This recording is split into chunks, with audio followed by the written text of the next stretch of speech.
Jungle. Audio Jungle.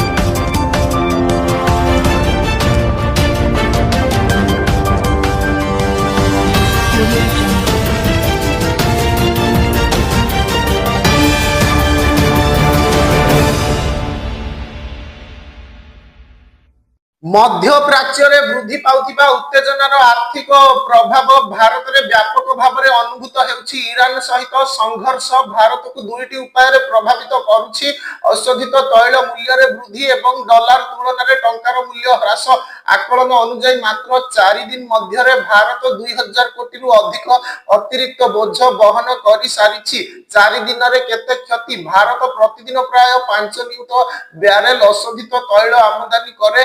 प्रति barrel पिछा हाराहारी $10 वृद्धि को धरिले भारत प्रतिदिन प्रति 5 नियुत ब्यारेल अतिरिक्त $10 देउछि। यह प्रतिदिन मोट $50 नियुत अतिरिक्त खर्च को अनुदान करे।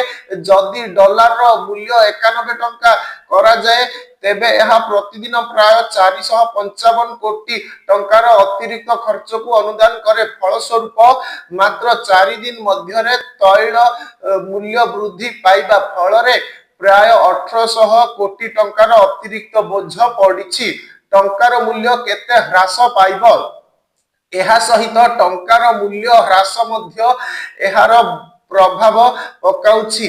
भारतर वार्षिक तैल आमदानी बिल प्राय $160 बिलियन। जदि डॉलर तुलन में टंका दुर्बल हुए तेबे यह वार्षिक प्राय 16,000 कोटी अतिरिक्त बोझ सृष्टि करे।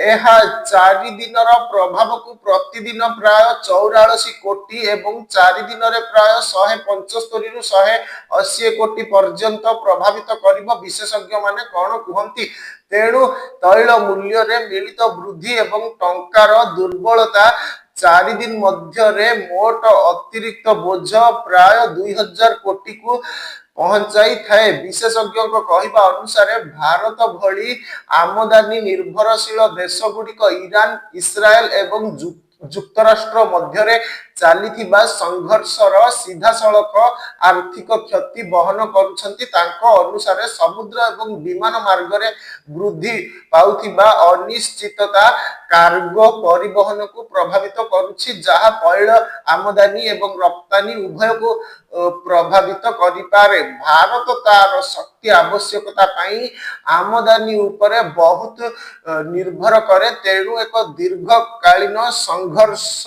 मुद्रास्फीति, जोगान श्रृंखल एवं सरकारी आर्थिक प्रति चैलेंज सृष्टि करिपारे। जदि एही उत्तेजना जारी रहे तेबे भारत को आर्थिक क्षति को सीमित करिबा पाई विकल्प जोगान उत्स, रणनैतिक संरक्षण एवं मुद्रा स्थिरता उपरे अधिक गुरुत्व देबाकू पड़िबो।